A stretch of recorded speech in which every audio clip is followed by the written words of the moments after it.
Vou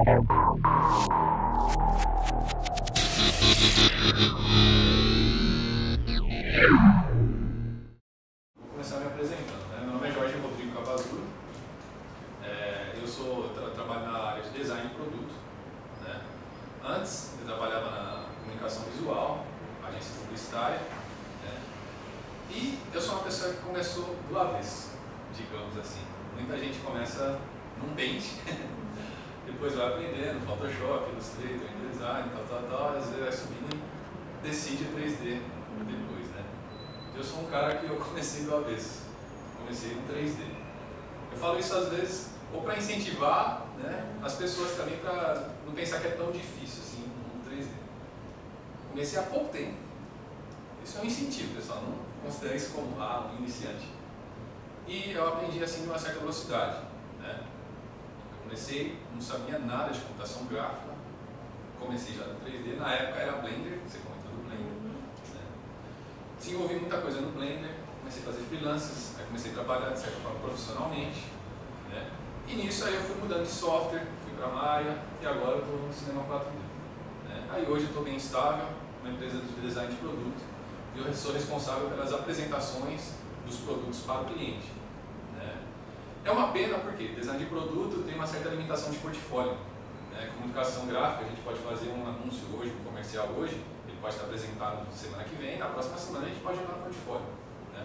Design de produto, o produto demora um ano e meio para ser lançado e tal, e depois disso que eu posso estar pegando ele para apresentar para o público, né? Então eu vou trazer aqui hoje uma apresentação minha de um portfólio desde o início. Eu pego assim e dá umas coisas até básicas que eu fui aprendendo em 3D e muitas dessas foram em Cinema 4D. Tá? Vou mostrar um demo reel primeiro sobre alguns trabalhos. Ah não, não é esse.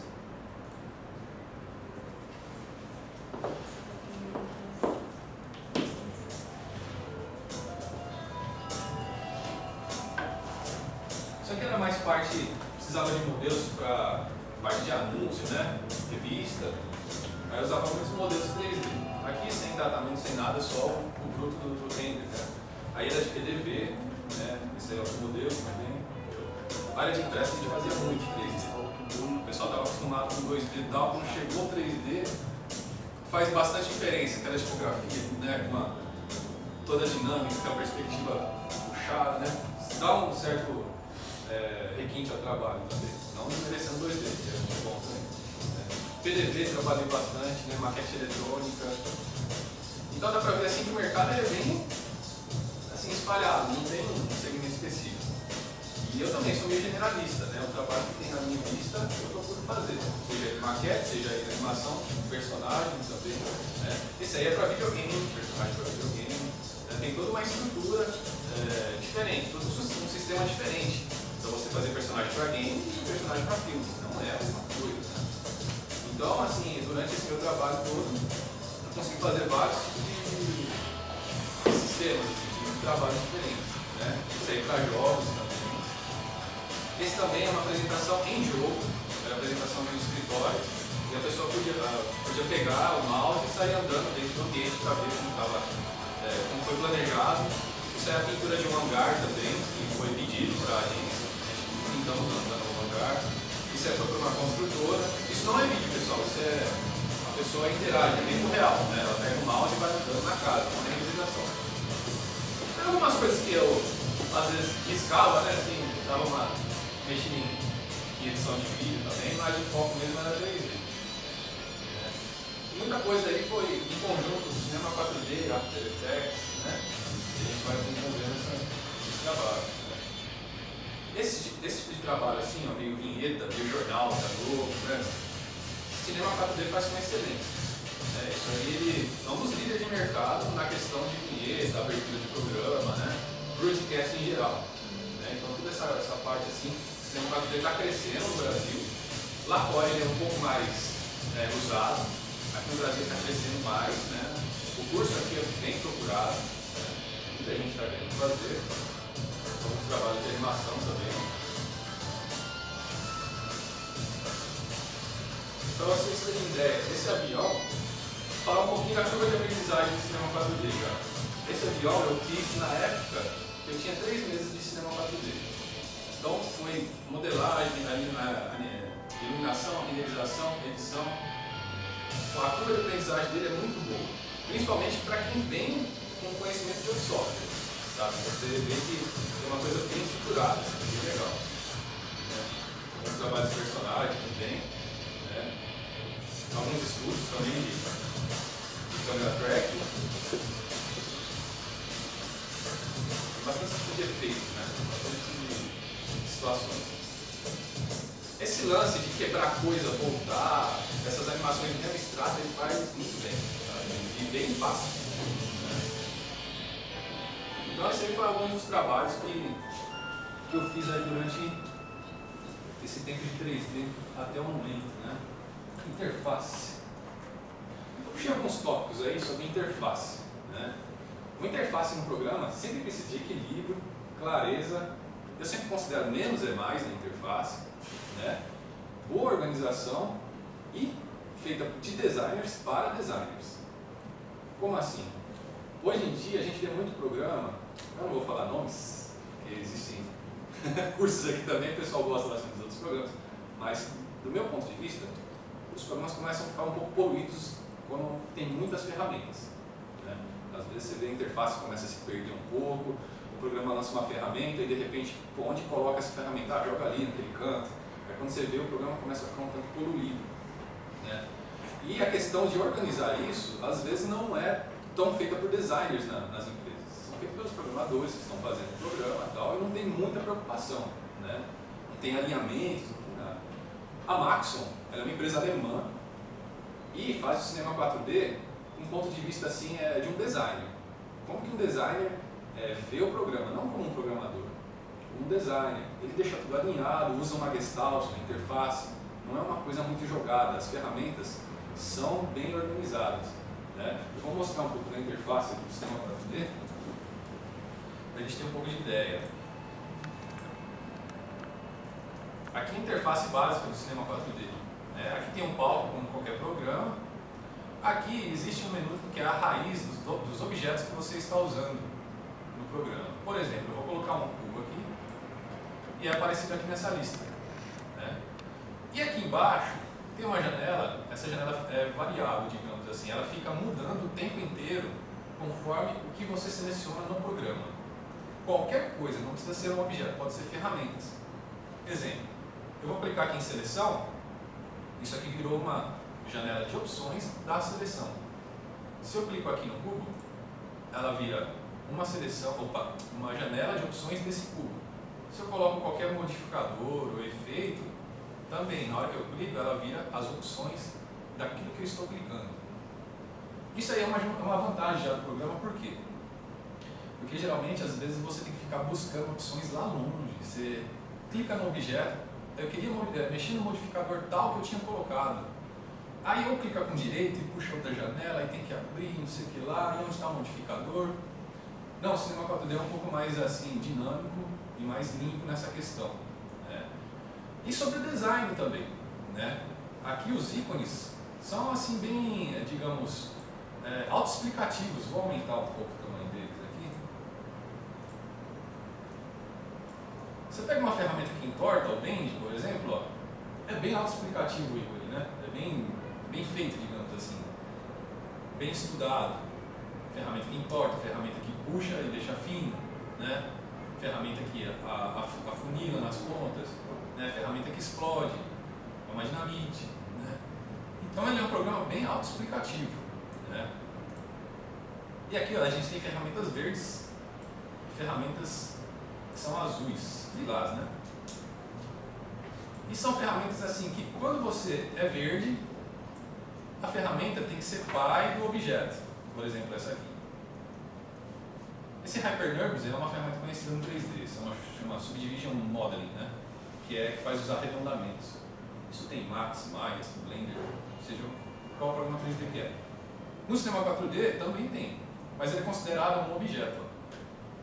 Ela não é considerado um modificador interno do programa, ele é considerado um objeto fora. E você tem fácil acesso, é o mesmo esquema, ó. Clicou, você está com as opções dela aqui, ó. Quantas vezes você quer subdividir, outras vezes quer diminuir, né? Então, eu acho assim, ele é um programa de curva de aprendizagem um tanto rápido na questão de interface, porque você não fica muito perdido. É simplificado, você pode até olhar a interface e falar, não tem muita coisa, está vazio, vazio, vazio. Até parece assim, o programa não tem muita ferramenta, mas ele tem. Só que ele é de uma forma um pouco mais simplificada, né? Então, o Cinema 4D é muito bem feito nessa questão do design, né? A Maxon se preocupa muito com isso. Eu vou falar um pouco aqui sobre modelagem também. Modelagem no 3D é uma coisa que necessita umas ferramentas enxutas. Enxutas como? Tem algumas ferramentas em 3D que é muito termo técnico, né? Às vezes tem uns termos muito técnicos que chega a ser para programadores quase. Só que quem está utilizando o software é designer, né? Então o Cinema 4D também, os nomes, a nomenclatura das ferramentas, o jeito que é comportado, é de uma forma mais clara também, né? Viewport rápida, na modelagem, todo programa 3D precisa de agilidade, né? Esses programas 3D artísticos necessitam de uma certa velocidade, porque eles são todos, digamos, poligonais. Depende de quanto número de polígonos tem na sua tela. Quanto mais polígonos, mais devagar fica a velocidade. O Cinema 4D ele é rápido nessa questão de polígonos. A gente pode colocar 4 milhões de polígonos na tela e ele está trabalhando de uma certa velocidade boa. Bons hotkeys, isso é importante para o programa, né? Hotkeys rápido. E ele é todo configurável também. Se você precisa de atalhos que você gosta de usar, faz de conta que você vê do Maya ou do Max e gosta de certos atalhos, você pode configurar da maneira que bem entender. Ele tem toda essa configuração de você fazer o atalho do jeito que bem entender. Boas interações. Boas interações entre as ferramentas. Tem muitos programas 3D que você está utilizando uma certa ferramenta, um objeto, e não pode utilizar em outro, porque já está ocupado com aquela ferramenta, né? Vou dar um exemplo aqui, meio simples. Eu vou pegar aqui um cubo, eu vou pegar aqui uma esfera, e eu vou usar uma ferramenta aqui conhecida até no 2D, uma ferramenta booleana. A ferramenta booleana é aquele negócio que a gente corta um objeto com o outro. Seria um Pathfinder, um Illustrator, né? Coisas assim. Então eu vou pegar esses dois objetos e vou colocar aqui dentro da função booleana, né? E ele já está funcionando, a função booleana. Aqui eu posso pegar o cubo que está invisível, o cubo que está cortando a esfera, e mexer que ele vai atualizando em tempo real ali, né? Aí, por exemplo, eu vou fazer outra função booleana com o resultado dessa aqui. Eu vou pegar aqui, ó, outra função booleana, vou pegar o cubo, vou pegar essa função booleana e vou jogar dentro dessa nova função booleana. Agora, se eu pegar esse cara aqui e puxar para cá, ele começa a cortar o outro, né? O que está acontecendo aqui é uma hierarquia de ferramentas que ele não tem fim. O que ele deixa como resultado aqui é uma hierarquia, né? Quem está no topo é o pai, digamos assim. Tudo que você jogar no pai, ele obedece. Por exemplo, eu vou jogar uma ferramenta aqui de duplicar em círculos, chamado Array. Ele duplicou o resultado de tudo que eu fiz no Array, tranquilamente, sabe? Então, ele é bastante dinâmico e as ferramentas se interagem facilmente. Alguns programas, você joga uma ferramenta booleana, ele cortou o outro, acabou, você não pode fazer mais outro corte. Isso não é tristeza, porque gera um monte de vértices, gera vários. O que você tem que fazer? Deixar aquele resultado editável para conseguir fazer outro, né? Então, o Cinema 4D não, ele vai somando função. Essa questão da hierarquia dele parece um pouco softwares industriais, né? Eu trabalho um pouco com eles, essas coisas de CATIA, SolidWorks, né? Esses softwares industriais, eles vão juntando função e vai aceitando, né? Então, no meio artístico, nos programas 3D artísticos, o Cinema 4D é um que segue esse tipo de método, né? E isso dá muita agilidade no trabalho, né? Então, a modelagem dele é muito legal. Agora, sobre a modelagem poligonal, vou pegar um plano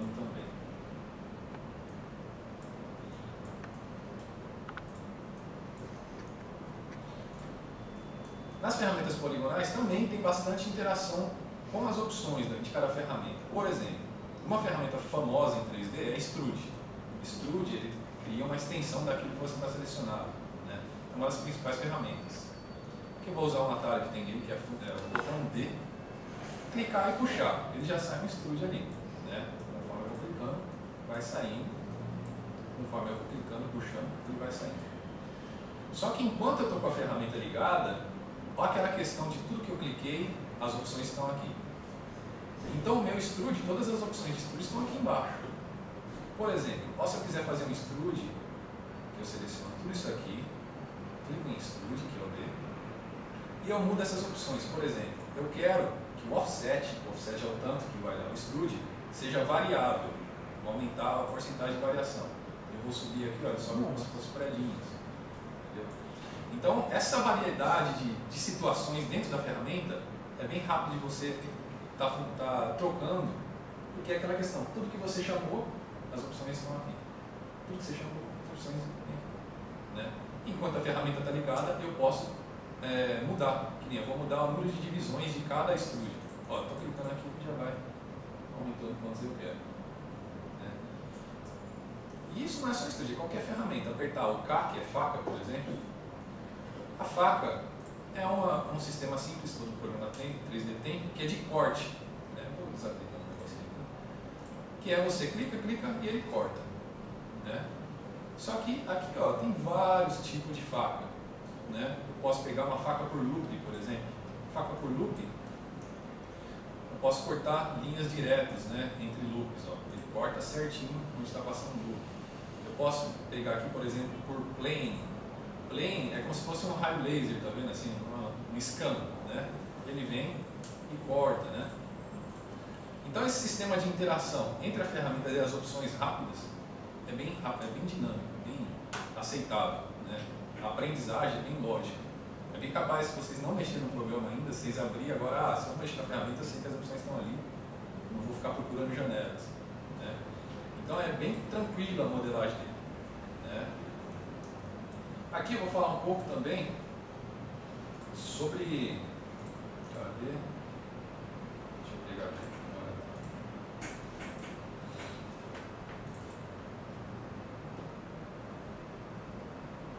Os materiais, né? Materiais, todo programa necessita de bons shapers, né? Múltiplos canais. O que é múltiplos canais no 3D? Todo material existe brilho, existe reflexo, existe transparência, né? Tem níveis disso. E todo programa 3D tem que estar ali apto a fazer isso. Né? Pintura 3D também, você tem um objeto, você quer pintar ali o seu objeto no próprio 3D, você consegue pintar. Né? Geralmente a gente usa o Photoshop, né? Quando a gente está usando o 3D. Em outros softwares a gente faz, modela o personagem, joga o Photoshop, né? E pinta o personagem, depois volta para o 3D. No cinema 4D não tem tanta necessidade disso. A forma de pintura dele é bem interessante. É tão boa que essa parte de pintura é vendida separado do cinema 4D para usuários de outros softwares se precisar. É chamado Body Paint. O Body Paint. Ele é um sistema que você pinta o seu objeto no próprio 3D. Você está rodando e vai pintando. Né? O interessante é que você não pinta só a cor, né? Você vai pintando as características do objeto, do material. Por exemplo, eu estou pintando um ferro, uma parte que é ferro, metálica. Enquanto eu estou pintando a cor, ao mesmo tempo eu posso estar pintando o canal que vai falar que ali tem mais reflexo. Enquanto ele interage com o ambiente, aquela parte que eu pintei de lata vai usar o reflexo também. Então ele é bem dinâmico, você pinta vários canais ao mesmo tempo. Aqui, vou mostrar um exemplo bem simples de como é essa pintura. Vou pegar aqui uma esfera. Eu vou mudar aqui a interface, tem vários tipos de interface. Tem essa interface que é para pintura no 3D. Aqui tem um botão mágico. Né? Esse botão mágico ele vai setar quais são os canais que você quer pintar, se é de reflexo, transparência, de cor. Né? conforme a gente vai dando next aqui, sem muita coisa burocrática, eu vou pintar 2 canais, um canal de cor e um canal de relevo, por exemplo. Né? Vou fechar. Pronto, ele está já no jeito para você começar a pintar alguma coisa no seu personagem, no modelo que for. Aqui, ó, parece um pouco Photoshop, ó, tá vendo? Ele mudou a interface, ficou um pouco Photoshop, ó. Seleção, pincel, clone, né, stampzinho, borracha, degradê, bem parecido. Aqui, ó, as ferramentas de pintura, cor, né? E conforme eu vou pintando aqui, ó, aqui você pode usar tablet também. Quem tem tablet, a pressão funciona muito bem, né? Como se você estivesse pintando no Photoshop mesmo. E tem uma gama enorme de pincel, ó. Tudo isso que eu estou descendo são tipos de pincéis que ele já tem para você conseguir fazer uma pintura muito boa aí. Vou pegar aqui, ó, qualquer aqui de superfície para a gente visualizar. Ó, é como se fosse uma palha isso aqui, né? Eu vou pintando, ó, ele vai pintando como se fosse a palha, né, daquele local. E o interessante é que eu posso pintar o relevo da palha somente. Por exemplo, eu vou desligar aqui, tem esse C e o B. Esse C está dizendo que eu estou pintando a cor do objeto. E o B, ele vai pintar o bump. E o bump significa relevos, né? É um mapa de relevos. Se eu desligar aqui o color, deixar só o bump, ó, ele está pintando o relevo no objeto. E esse relevo interage com a cor, com a luz, tá vendo? Então imagina, às vezes você não tem necessidade de modelar aqueles mínimos detalhes, né? Você pode modelar um certo detalhe, mas fica mais liso. E aquele detalhe mínimo você vem pintando. Né? Você fez um personagem, então você vai fazer uma espinha, você não vai modelar uma espinha, né? Nem um poro do personagem. Você pode ir pintando isso e ele vai criando relevos já em tempo real aqui para você. Né? E o interessante é que dá para pintar já renderizado. Né? Tem um modo aqui que a gente coloca, esse botãozinho aqui, ele praticamente renderizou a imagem. Né? E eu posso estar pintando aqui em tempo real. Vou voltar aqui no corpo. Ó, e ele já vai te mostrando como sairia no render. Né?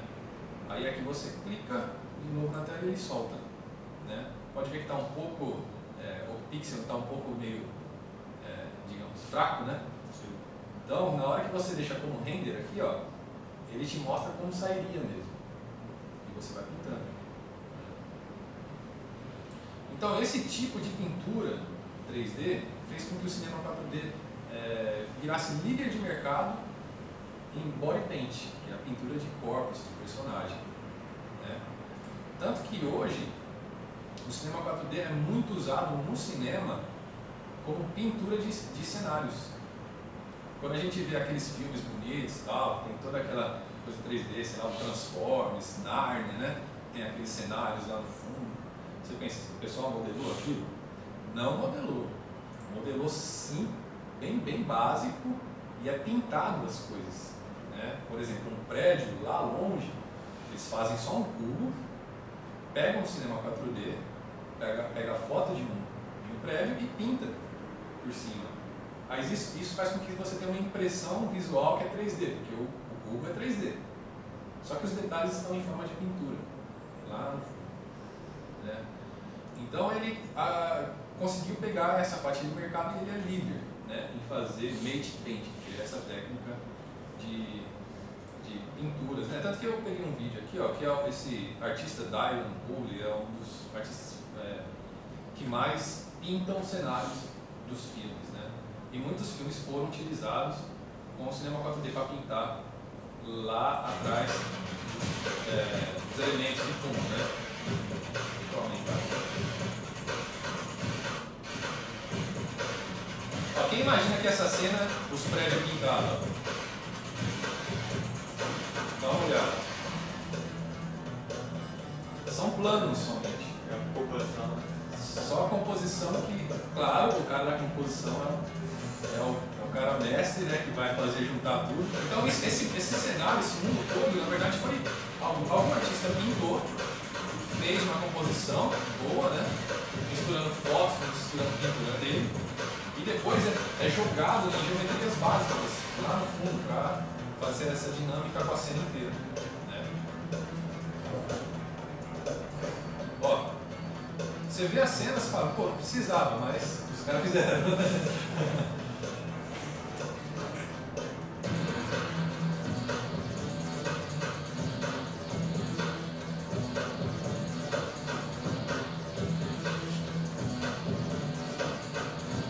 Quando a gente vê isso, a gente faz um tipo, ufa, no mundo 3D não precisa fazer tudo, né? No mundo 3D existe muita gambiarra, na verdade. Né? Se a gente for fazer os mínimos detalhes em tudo, a gente fica doido. Então a gente usa um monte de recurso para conseguir driblar o prazo, né? Deixar mais leve. Né? E esses fundos assim, tudo esses editores que você comentou. Né? É jogado planos lá no fundo, com essas imagens, e dá essa sensação de 3D.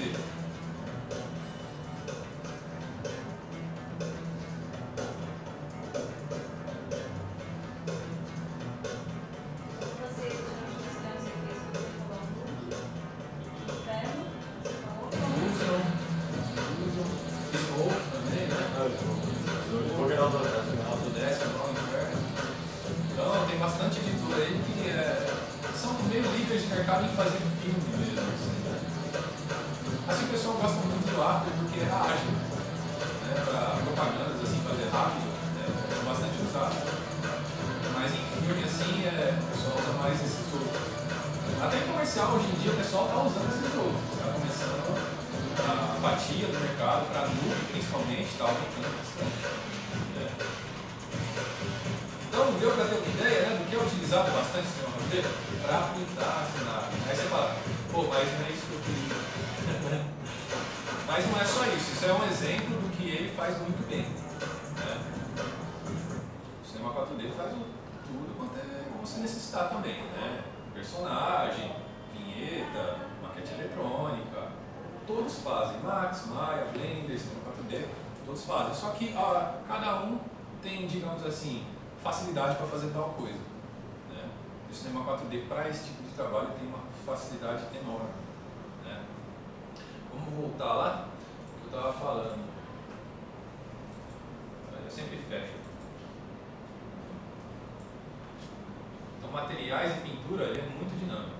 Né? Vou falar aqui um pouco sobre iluminação e render. Iluminação e render eu sempre considero a fantasia do 3D, é o mágico do 3D. Às vezes você modela bem, você faz tudo bem. Aí você não ilumina bem, não renderiza bem, você acabou o trabalho. Né? E às vezes você salva trabalho com iluminação e render. O trabalho está ruim, a modelagem está ruim, só que você iluminou bem, renderizou bem, colocou os materiais bons, você salva o projeto. Né? E o inverso não, o inverso você estraga. Então, isso é uma questão assim, que é muito importante em qualquer software. Só que ultimamente, tem alguns softwares que estão começando a colocar alguns parâmetros meio difíceis aí, né? Eu não acho nada errado, assim, mas para quem está aprendendo, sofre um pouco. Às vezes você vai ver um parâmetro lá de uma luz em algum programa 3D e está escrito assim, 2000 Kelvin, sabe? Né? Aí você tem que ir lá, Wikipedia, o que é Kelvin? Onde que o que é isso? É física ótica, tal. A gente já chegou a aprender às vezes na escola. Então, o cinema 4D ele é assim. Ele tem essa simplicidade em parâmetro. Ele faz essa parte, né, de Kelvin, quer deixar mais azulada, mais warm, né, mais vermelhada, isso você deixa. Só que é uma questão mais simples: intensidade e cor. Né? Então, para quem bate o olho a primeira vez, lê lá a intensidade, é a intensidade. Lê lá a cor, é a cor. Né? Então ele tem simplicidade na hora de mexer com iluminação, assim como o resto das coisas também. Eles sempre procuram fazer isso. Né? Eles têm bastante efeitos 2D e 3D na iluminação. Né? Por exemplo, flares, né? aqueles efeitos que entram da lente da câmera, né, que faz aquelas manchas, né? Você pode conseguir através da própria luz. Eu vou colocar aqui, ó.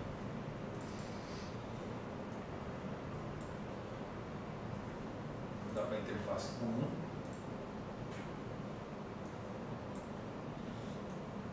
Vou colocar uma luz aqui. Vou colocar no chão. Aqui tem uma cena muito básica. E aqui onde está a luz, às vezes a gente tem necessidade que a luz apareça, por exemplo. Né? E nessa iluminação, eu vou selecionar a luz aqui. E ó, aqui ó, repetindo aquilo, eu cliquei na luz, está todas as opções de luz aqui, bem rápido. Tem aqui ó, a aba lens, e aqui a gente pode escolher alguns desenhos que a luz pode oferecer, né? Como flares, né? Hoje em dia é muito usado, né? A gente vê clipes aí comerciais, qualquer luzinha que tem ali já faz aqueles flares enormes, né? Tá certo que muita gente prefere usar isso no editor, né, configurar isso no editor de vídeo depois. Só que às vezes a gente tem aquele trabalho para depois do almoço, né? Isso aí é comum. Então, ó, ele tem muitos efeitos 2D que é rapidinho pra você ver, ó, porque ali está funcionando já. Né? E assim com uma certa excelência, né? Assim, um certo cuidado bonito, assim, é bem tranquilo de fazer, de se apresentar. Né? Tem assim efeitos atmosféricos também. Vou desligar isso aqui.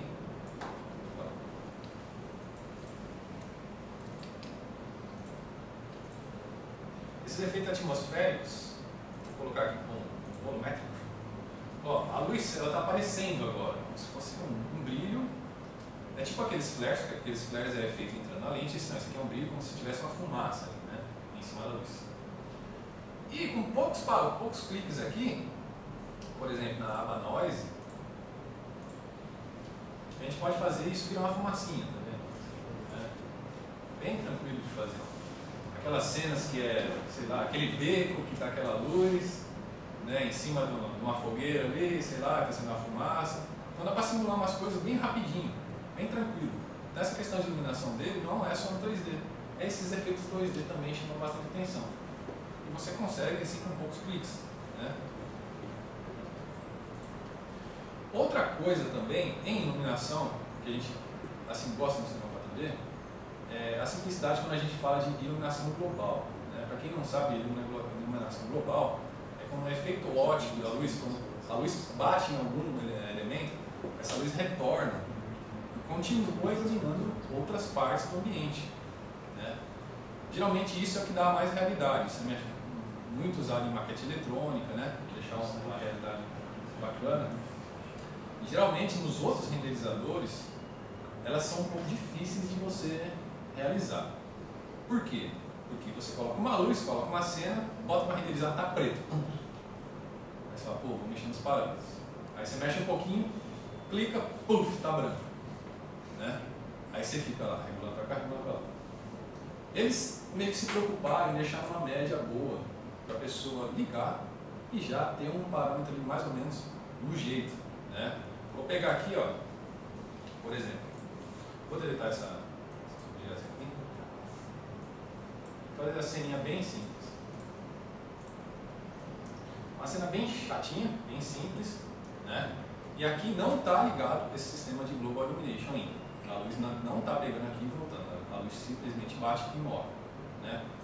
No sistema 4D, quando a gente liga esse efeito, esse motor de render, ó, o resultado dele já é convincente, já está meio no jeito, sabe? Ele procura ali como está a sua cena e meio que já deixa nos parâmetros que você não tem que fugir muito. Às vezes você está usando um renderizador, você clica no Global Illumination, já estoura tudo em branco, ou não faz a função. Né? Claro, depois de uma certa experiência, todo mundo faz seus parâmetros. Mas para quem está começando agora, o sistema 4D você ligou, ele já deixa mais ou menos do jeito que você acha interessante. Claro, tem várias regulagens depois. Né? Vou fazer, por exemplo, uma cena que, digamos, uma cena de maquete eletrônica. Né? Vamos pegar um tubo aqui, vamos simular como se fosse uma sala, um ambiente interno.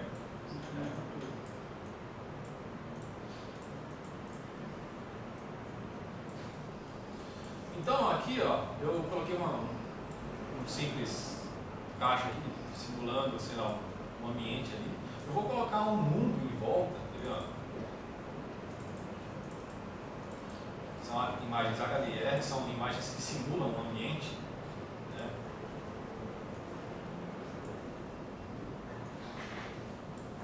Vamos lá para dentro ali da salinha agora. Vou botar só um elemento ali para não ficar só vazio.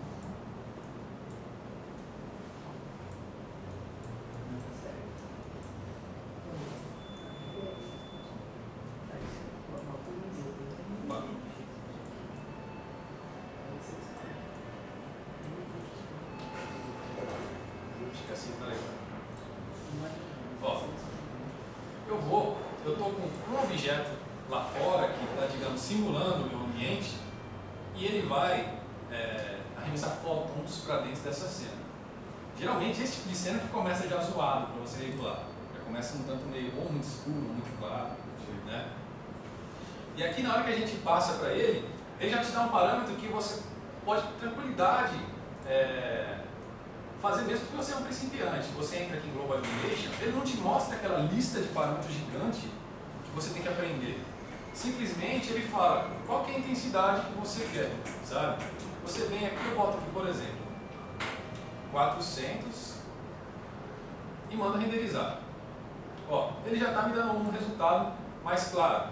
Não gostou ainda? Você vai colocando mais, né? Tem um resultado de gama aqui também, que você pode elevar um pouco. E ele também clareia um pouco a cena com isso. Tá vendo? Então você não precisa ser aquele mestre de renderização para começar a aprender o Global Illumination dele. Os parâmetros são bem simplificados, né? Todo ele é assim.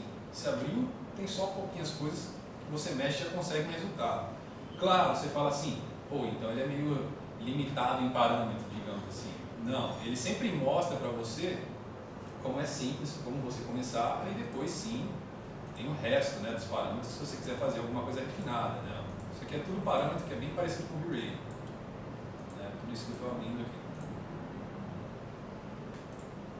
Então, para quem quer fazer uma imagem arquitetônica, uma coisa que tem uma iluminação global interessante, ele faz muito rápido e você não precisa ser um mestre de renderização, né?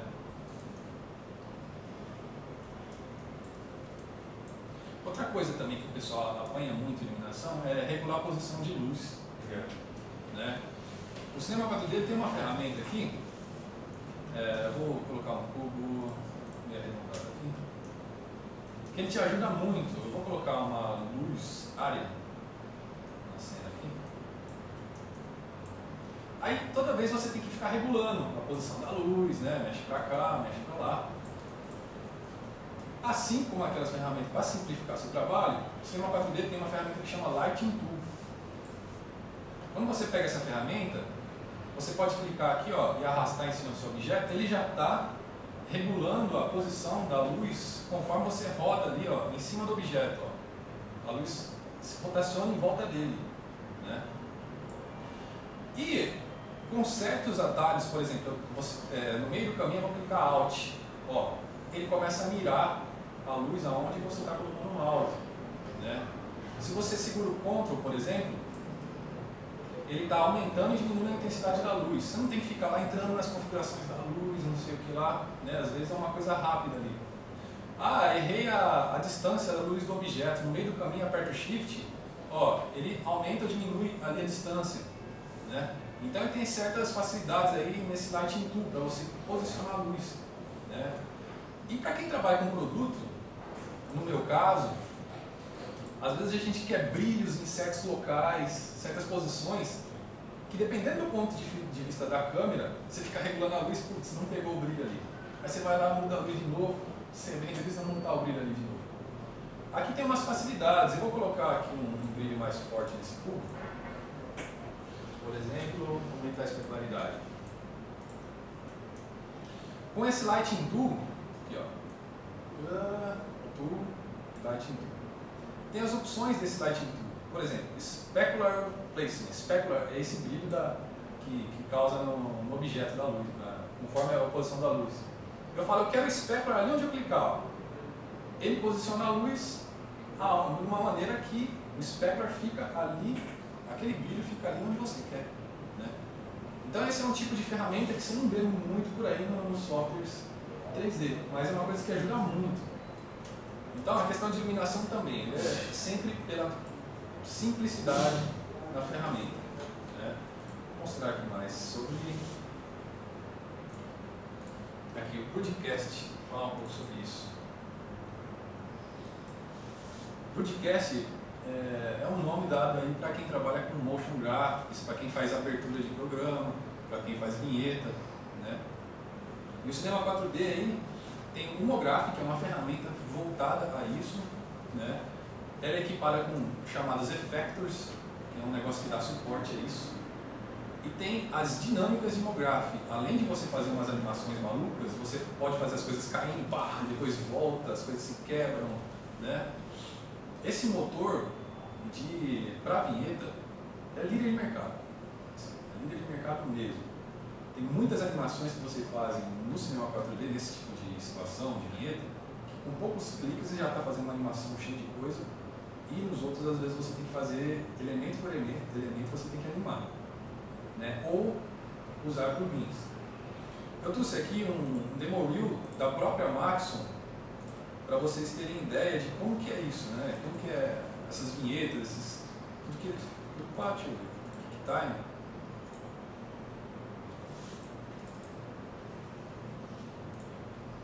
Ah, não vai abrir. Mas deve ter no YouTube, vou colocar aqui.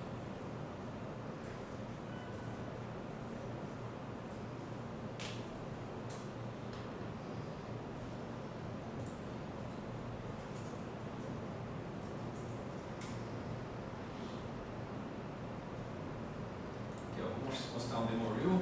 Isso aqui acho que é de 2008. Ele vai mostrar também situações que foram usadas em filme também, mas a maioria dos exemplos que ele mostra aí vai ser de vinhetas, abertura de programas também, né? Ó, esse tipo de situação, as coisas caindo ali, sabe? Tá vendo? Ó, um monte de coisa se animando. Aqui um monte de coisa, se você pensar em animar um por um, uma trabalheira danada. Ele não, ele tem motores automáticos que faz isso aí, né? Ó, esse monte de coisa rodando, sabe?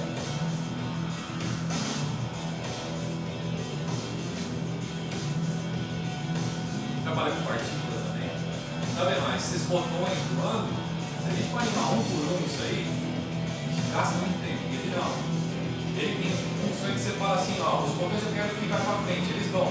Quando eles chegarem lá na frente, eu quero que eles randomizem. Quando chegar um pouquinho mais para frente, eu quero que eles rodem em volta. Você vai fazendo várias brincadeiras desse tipo, né? E nesse caso aqui da música, você pega uma música wave, ele mesmo que anima os seus objetos conforme a onda sonora da música, sabe? É muito legal, sabe? Ó, essa questão de se explodir e voltar, são poucos cliques que você faz com isso.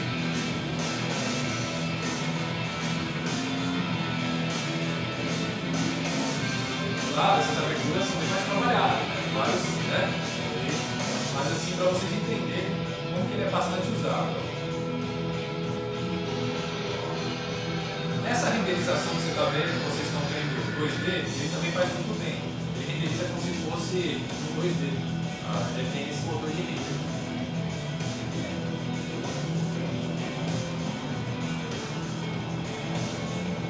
Já fiz trabalhos moleculares assim também. Tem muita animação abstrata, muita animação randômica. Aí com o motor fotográfico, essa randomização vai tudo automático, você fica sossegado, as coisas ficam voando, sabe? Essas coisas construindo do lado, sabe? Isso aí é bem automatizado. Claro, tem que conhecer ferramentas, mas depois conhece ele fica bem mais fácil, bem mais tranquilo.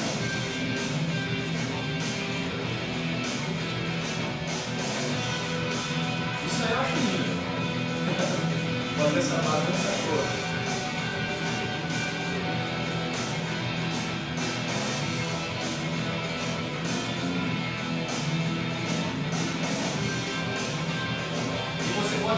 Tem uma moça aí, né? Você usa a moça como referência para os objetos dela, sabe? A moça existe, só que ela é invisível. Aí Aí as coisas estão se bagunçando, de repente você não para, você fala, eu quero que na moça, as coisas vão se caem. Mas se você quiser, você nem para tudo, as coisas caem, aí volta, começa a bagunçar mais, sabe? Então toda essa dinâmica assim, é bem tranquilo. Aí é um trabalho mais filme, né? Uma composição mais filme.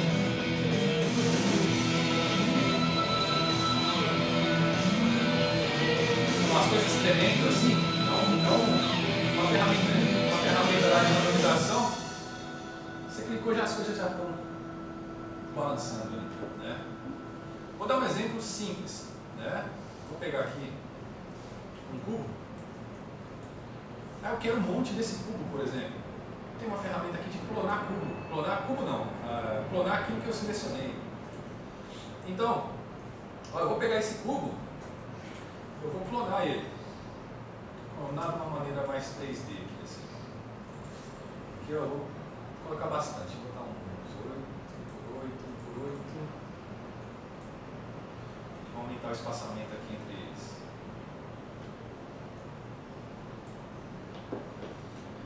Imagina que isso aqui é um celular, sei lá, você está fazendo comercial de celulares, são vários ali. Né? Aí eles têm que começar a ficar bagunçando. Aqui tem os effectors que eles vão mandar nessas movimentações abstratas, por exemplo, random.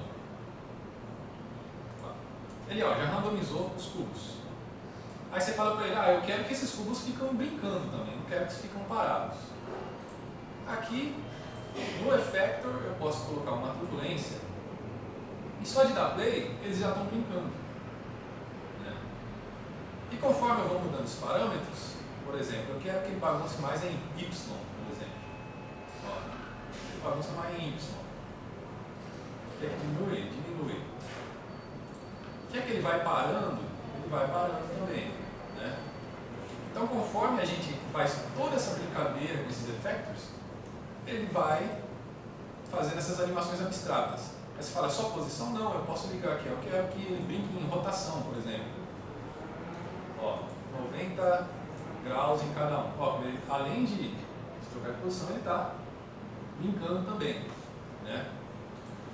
Um dos exemplos aqui, eu vou mostrar um exemplo de um relógio que eu fiz.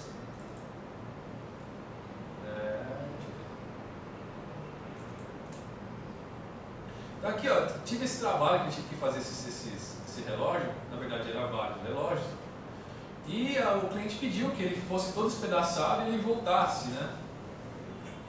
Então, a gente vê um monte de coisa voando. Imagina se eu fosse animar esses pedacinhos na mão, né? Então ele faz toda essa brincadeira de animação abstrata. Deixa eu colocar na câmera aqui. Tá vendo isso? Cadê? Aqui.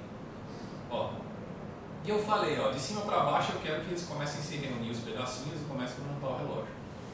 Né? Então ele é bem legal para essa parte de fazer propaganda. Né? Publicitários estão usando muito. Assim, eu vou dar outro exemplo aqui.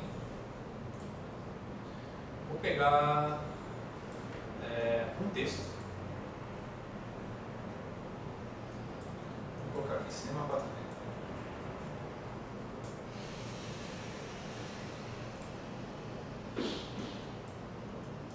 Aí nesse texto aqui eu vou falar assim, eu quero que eles vão e voltem para frente. Assim, né?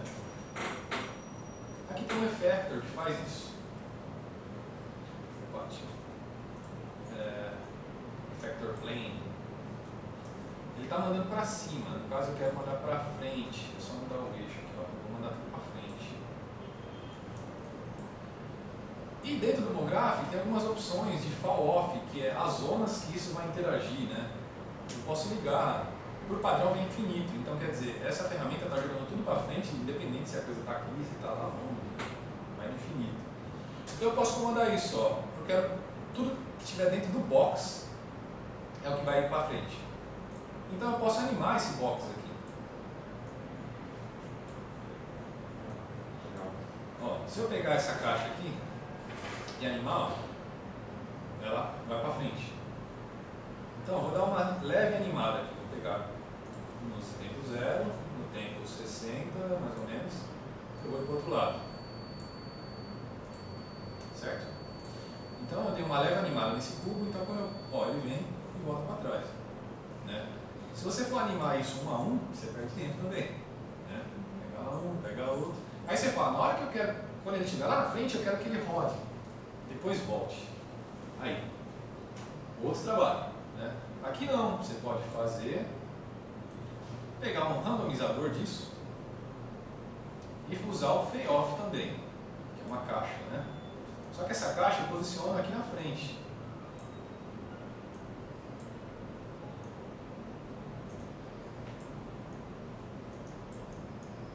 Vou pegar um pedacinho aqui. Aí.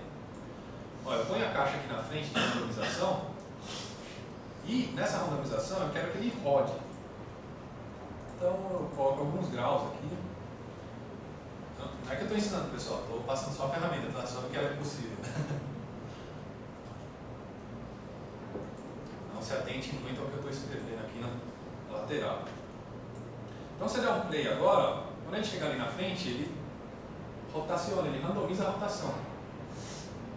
Aí se eu quiser, eu quero que aquela rotação fique meio mexendo também. Com um simples parâmetro aqui, ela fica meio brincando lá dentro. Dá para perceber isso? Né? Ela vai para frente, dá aquela brincadinha ali e volta. Né? Imagina se for animar isso um por um. Né? Então ele vai rapidinho. Aí faz de conta, lá no fundo o cliente falou assim, mas na hora que ele volta e chapa de uma vez lá atrás. Eu gostaria que tivesse um movimento na hora que ele volte. Tranquilo. A gente coloca outro effector disso. Tem um chamado de delay aqui. Pode ver que na hora que ele volta para trás, ele volta meio freando já agora. Tem uma suavização. E dentro dele você pode mudar essa suavização. Você pode colocar, por exemplo, spring. Spring, na hora que ele volta, ele faz como se fosse uma molinha. Né? Eu estou usando aqui, mas você pode usar em qualquer outro objeto. O objeto fez aquela animação. No fim da animação, você quer que ele tenha um spring ali, uma molinha. No que você aplicar, ele funciona. Né? Então essas situações que eu estou falando para vocês são situações que às vezes é demorado dependendo do programa. E como o Cinema 4D é voltado para brincar com tipografia, vinheta, essas coisas, com ele você faz um pouco mais rápido. Né? Nessa área ele se dá muito bem. Então, deu para perceber assim, a dinâmica que o Mograph tem, né? Como ele consegue brincar com os elementos, né? Fazer animações abstratas, né? E um resultado legal sem muitos cliques, né? Poucos cliques. Bom, vou falar um pouco de dinâmica também. Né? Os programas 3D, a gente brinca com coisas caindo, né? Coisas pulando. Né? O Cinema 4D é diferente. A gente pode fazer isso. A gente pega aqui um pouco um elemento simples, pegar um cubo, esfera,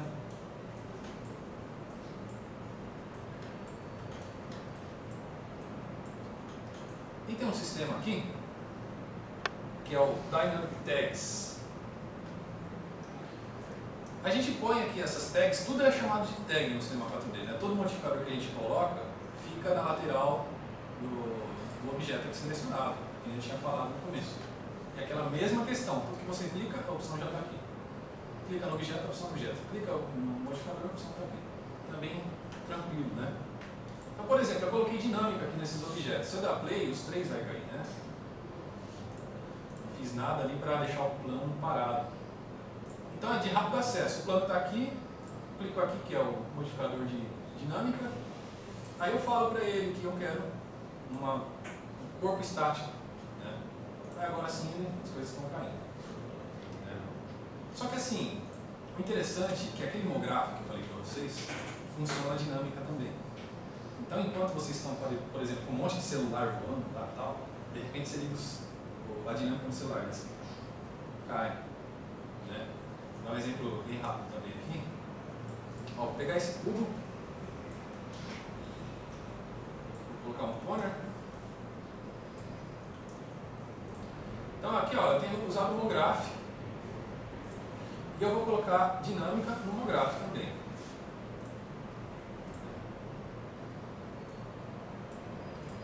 Aqui ó, se eu der um play, tudo cai também.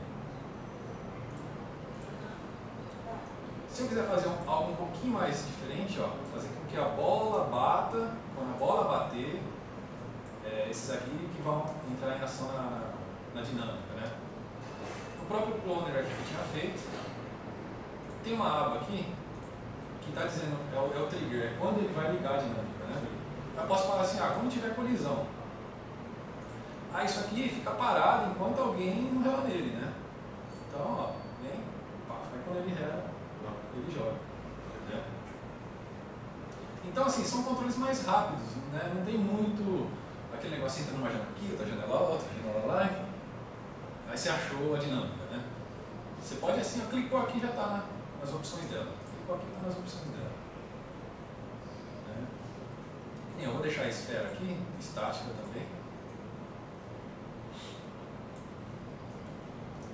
Todo programa 3D também tem uma simulação de pano, né? De tecido. Vou colocar aqui como se fosse um pano aqui em cima da esfera.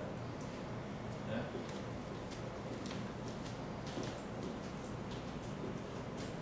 E nessa esfera aqui, vou falar o seguinte. Vou falar que esse aqui é pano e vou falar que esse aqui é o colisor do pano. Assim. Clicando aqui na esfera que eu quero, né? Tem aqui o... desculpa pessoal, é que do 12 para o 13 eles fizeram umas ferramentinhas daqui para cá e umas daqui e vieram para cá. Aí dá uma certa confusão aí. Na esfera, eu coloco aqui como collider. Então eu falo para ele esse aqui é pano e esse aqui é o colisor do pano, né? Só de der play era para ter caído, né? Aí, vamos lá. Simulation, off. Agora sim. Então essa dinâmica de pano também no cinema 4D funciona bem. Todo programa é bem parecido isso aí, não tem muitos parâmetros diferentes. Tem alguns que conseguem até rasgar, outros não, né? Aí depende do programa. E aqui o sistema também, se você quiser travar o pano, é de fácil acesso, né? Eu tenho o pano, que seria esse plane, repetindo, a ferramenta que eu coloquei vai ficando do lado, no caso esse aqui é o pano, cliquei nela, as opções estão aqui, né? Tem uma aba aqui, que a gente pode pegar alguns pontos, selecionar alguns pontos do plano aqui, esses aqui, vai lá na abinha do pano, e tem Fix Point.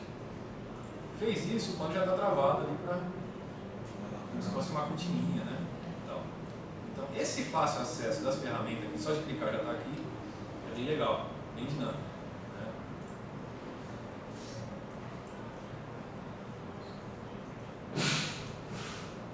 Vamos falar agora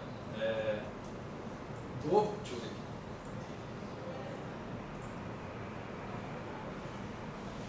Interface, combinação, materiais, gráfico, modelagem, animação. Né? A animação no cinema 4D, ele tem um negócio que chama Motion Path, já faz um bom tempo. Que é o que? Quando a gente anima em 3D, não fica no ar uma linha mostrando sua animação e você não pode controlar ela. Isso foi de alguns anos para cá que começou a ter. O cinema 4D já tem um bom tempo. Vou fazer uma animação simples de um objeto. Vou pegar essa esfera aí. Vou animar uma coisa básica.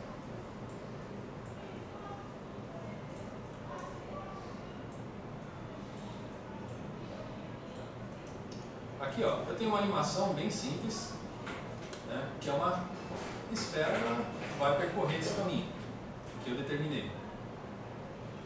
Só que assim, às vezes a gente não gostou do resultado da animação. Não é por isso que a gente tem que fazer ela de novo. Aqui fica no ar todo o percurso que a animação fez. E você pode controlar isso como se fosse um vetor. Você pode clicar aqui nesse ponto, por exemplo, e você pode mexer nele e alterar a sua animação. Geralmente, até um tempo atrás, a gente fazia por um sistema de F-curves, que é uma janela que a gente tem que determinar em cada eixo a gente tem que animar e determinar a curva de animação. Era um pouco trabalhoso. E até hoje a gente usa, para uns negócios de refinamento, até hoje a gente usa. Mas com esse sistema que a gente pode mexer no ar, é meio after, né, assim, economiza muito tempo. Por exemplo, eu errei essa posição da curva, é aqui, beleza. Mas eu errei a curvatura era um pouquinho mais aberta. A gente pode ligar aqui um botão que faz com que ligue o eixo de vetor aqui, os nós, né, como se fosse um vetor mesmo dos trechos e tal.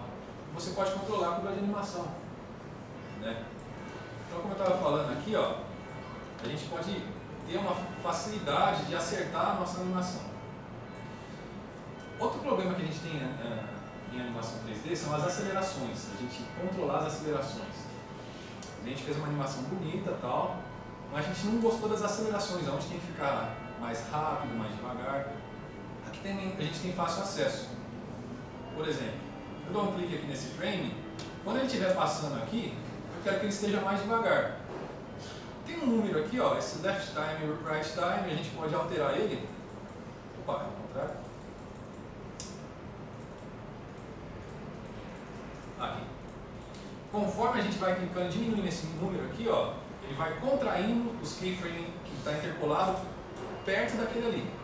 Então, se a gente dá um play agora, quando ele estiver passando ali, ó, ele vai dar uma freada e depois acelera de novo. Tá vendo? Então, ó, vou descer mais aqui, ó. Eu quero que aqui seja bem devagar. Então, ó, ele vai lá e expande de novo. Né? Eu quero que comece rápido, né? Por exemplo, vou pegar esse primeiro aqui. Eu vou dar uma esticada mais para frente, ó. Vai ser um tiro aqui. Agora eu vou dar um play, pá! Vai lá e freia. Né? Então esse sistema de você regular no 3D a posição, a curvatura da tua animação e a aceleração da sua animação é muito legal. Porque antes a gente ficava lá nos 3 eixos, nos F-curves lá. A gente ficava lá, para lá, para cá, e regulando. Só que é uma coisa que está virando padrão agora. Os programas eles já têm essa curva aí.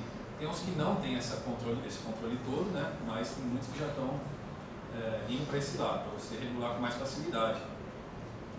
Para quem mexe com After ou Flash, esse lance de keyframe, acho que para pular para ele é rapidinho. É uma questão de adaptação para capacidade de dimensão. Né? E as regulagens são bem tranquilas também. Outra coisa também em animação que tem nos programas 3D é o que? Ossos. Quando a gente vai animar um personagem. Um personagem para a gente animar é diferente desse sistema básico. Né? O sistema de personagem, nós precisamos de ossos dentro do personagem, que é o rig, né? São os bones, para a gente animar esses ossos e conforme a gente anima eles, esse personagem segue também. Né? A dificuldade até hoje foi que a maneira que a gente constrói esses ossos é um tanto complexa. Tanto que tem profissionais especializados para fazer só isso, são os riggers. Né? Eles são pagos para fazer essa estrutura. Só que hoje em dia os programas 3D estão fazendo um sistema que tem ossos já pré-definidos, digamos assim. O Max já tem um bom tempo, né, chamado Biped lá desde trás ele já carrega isso. Hoje em dia ele vem melhorando ainda, né, essa ferramenta. E o cinema 4D também entrou na onda de ter um processo um pouco mais rápido, né, de você montar ossos para usar em um personagem.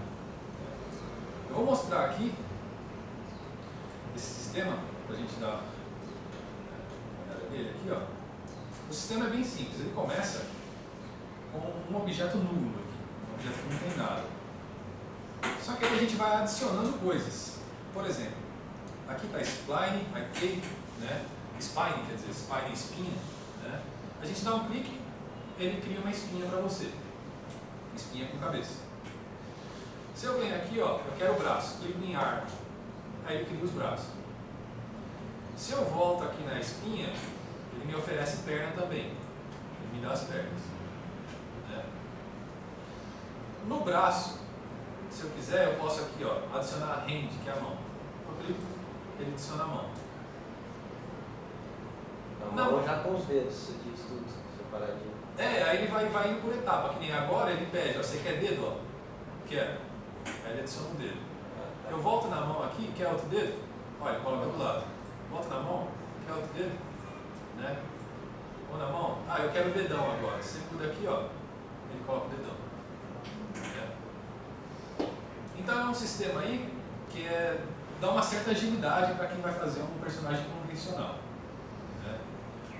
Você pode me falar, mas tem uns riggers lá que fazem desde o zero, isso aí. Não vai acabar isso, porque todo dia tem personagens que são diferentes, são personalizados, né? Não tem essa estrutura, são diferentes. Então a pessoa sempre vai ter que criar do zero quando precisar de alguma coisa mais específica. Né? Mas para quem está usando um personagem comum, um cartoon, sei lá, né? ou um personagem que não tem muita dinâmica de movimentos, isso aqui resolve muito bem. E para quem começa do zero, ele também não é muito difícil, assim, né? Geralmente a gente tem que fazer uma hierarquia de ossos, vou fazer uma bem básica aqui. Geralmente a gente monta ossos assim, e a gente tem que animar eles, né, para fazer as rotações. Geralmente a gente tem que usar um método que chama IK, que é um método que a gente pega a ponta da corrente, né, dos ossos, conforme você mexe, os outros já vão acompanhando e fazendo o movimento certo, né? A gente não tem muita dificuldade aqui. Conforme eu vou montar uma estrutura de osso, eu posso falar assim, eu quero que já monte com isso. Então na hora que eu monto, saio da ferramenta, ele já está pronto para você fazer esse IK, que fala, né? O IK, que é inverso kinemático, que é conforme você mexe da ponta, os intermediários eles vão acompanhando. Né? Então isso aqui é usado na onde? Braço, pé, né? Às vezes dedo, tem gente que usa de um jeito, de outro. Né? Então isso facilita, conforme você mexe em um, os outros três já estão animando. Né? Não tem que animar um de cada vez. E esse método que você vai construindo e ele já vai colocando IK aonde você quer, é um pouco rápido. Porque geralmente a gente tem que montar primeiro e determinar aquele osso vai até aqui, vai ter corrente tal. Né? Aqui não, aqui conforme você vai construindo, ele já vai falando, esse aqui é aqui, que é lá, e ele já vai criando. Né? Tem alguns personagens prontos aqui.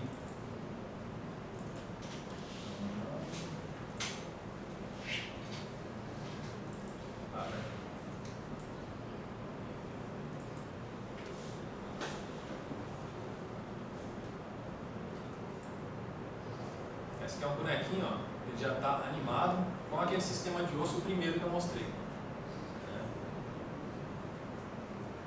Tem uns exemplos que já vem para demonstrar. Um que é bem legal, tem um dinossauro aqui, ó, ele está andando. Foi inserido ossos dentro dele, foi animado, né, para ele ter toda essa movimentação aí. Vou liberar para a gente ver os ossos aqui, ó. A gente já tá vendo essas linhas pequenas?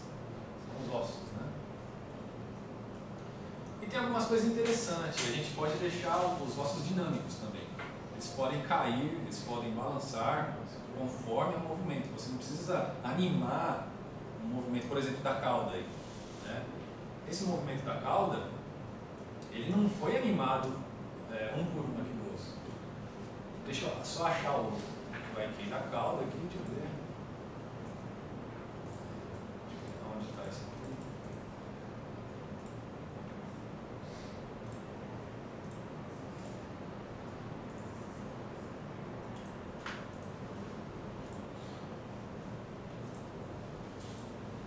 Eu acho que provavelmente esse aqui. Ó, tem um sistema de dinâmica na cauda que ele colocou aqui, por isso que ela fica balançando automaticamente. O próprio osso faz isso. Eu vou desligar isso. Ó, desliguei, olha como a cauda está parada, né? Então você pode usar isso na cabeça ali, ó, conforme a cabeça tá no balanço ali, ó, ele já pode ir balançando a boca, conforme a boca, né, o balanço ali, você pode deixar a boca assim. Tem uns trabalhos aqui que eu trouxe.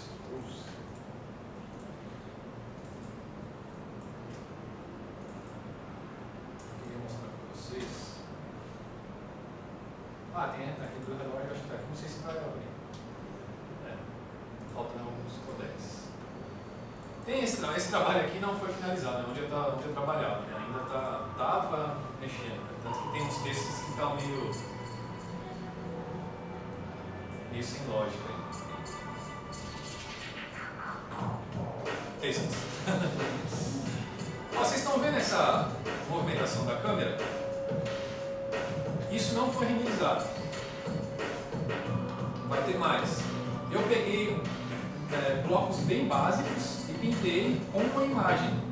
Aí depois eu animo a câmera. Aí dá a sensação que eu renderizei, ó. Dá uma sensação que é 3D isso aí, né? Mas isso aí é uma imagem só. E aqui, ó, foi modelado uma mesa bem simples, é só um quadradinho só. Um quadrado aqui na impressora, outro quadrado lá na parede. E é jogada essa imagem nesses objetos. Né? Aí dá a sensação, quando você anima a câmera, que está em 3D. Né?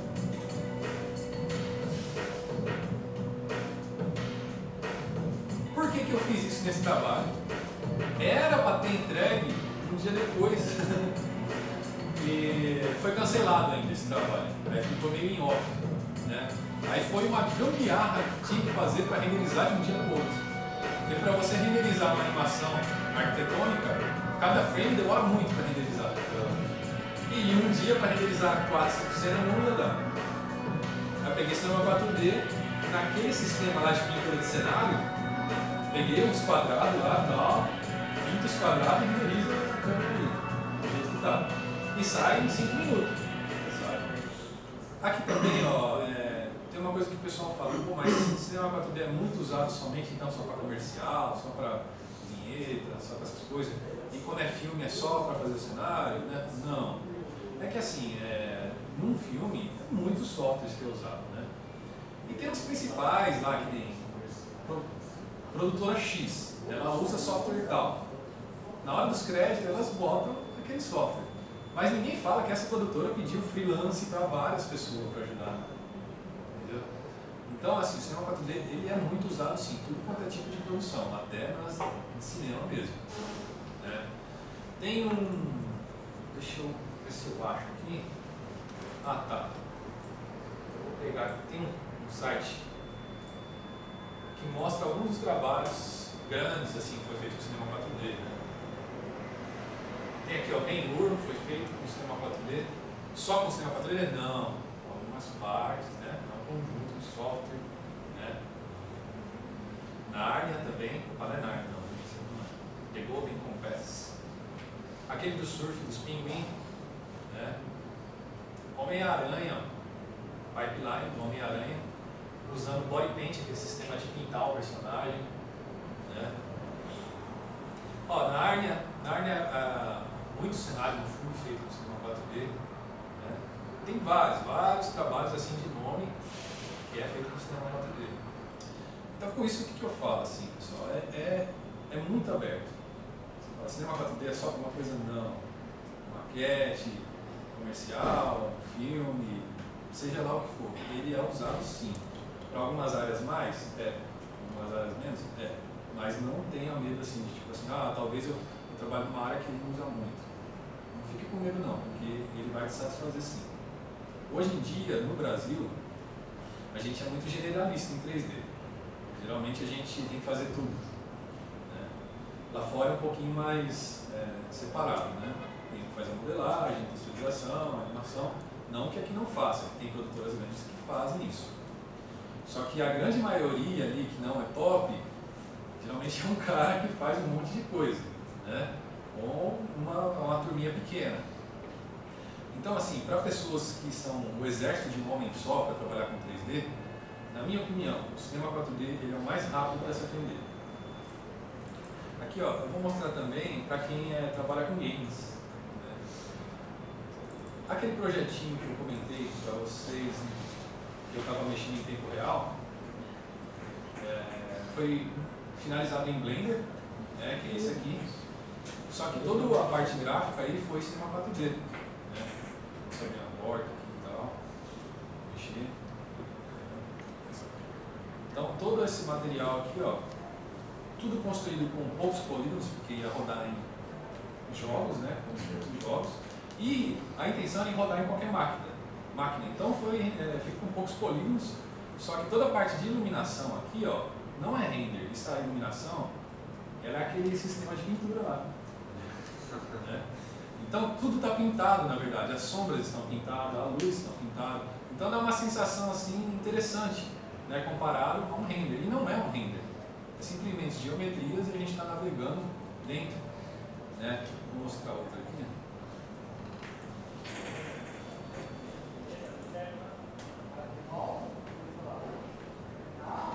Repetindo, né, a finalização para a programação para andar não foi sistema 4D, foi a parte gráfica, né? Foi a geometria, texturização, ambientação, iluminação.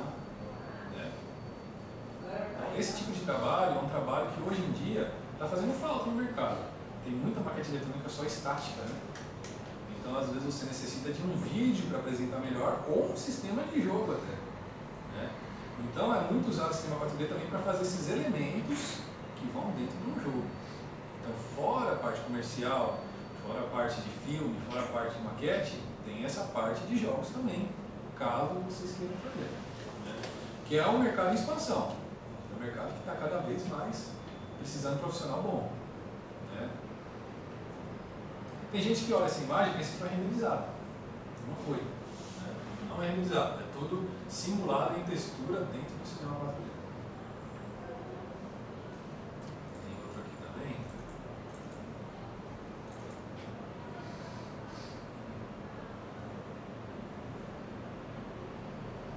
Ó, esse é outro que foi quando fizeram um pedido para a pintura de um hangar. Eles queriam pintar um hangar, mas não queriam pintar para ver depois como ficava, né? Aí nós fizemos em 3D, fizemos a pessoa navegar dentro para ver como que ia ficar a pintura do hangar. Né? E com tudo isso aí, na hora lá o cliente pensou que a gente ia chegar com imagens, né? Tipo assim, imagem de uma parede. Na hora que o cara viu, quando ele começou a andar assim, ele queria jogar. Ele queria ficar lá andando assim, sabe? A apresentação acabou sendo segundo plano. E a pessoa, nossa, que legal, sabe? Ficou andando assim. Né? Então tá aí outra área a seguir legal também, né? A área de jogos, usando o sistema 4D para fazer os elementos que vão no jogo. Né? Então assim, pessoal, assim que eu mostrei para vocês, foi um exemplo de várias áreas. Né? No começo ali foi uma introdução de ferramenta de como que eles se comportam, né? Modelagem, material, textilização, iluminação. Né? Fiz com coisas básicas ali para vocês só terem uma noção de como que ele trabalha e dei uma explicação sobre o mercado também, onde ele é usado.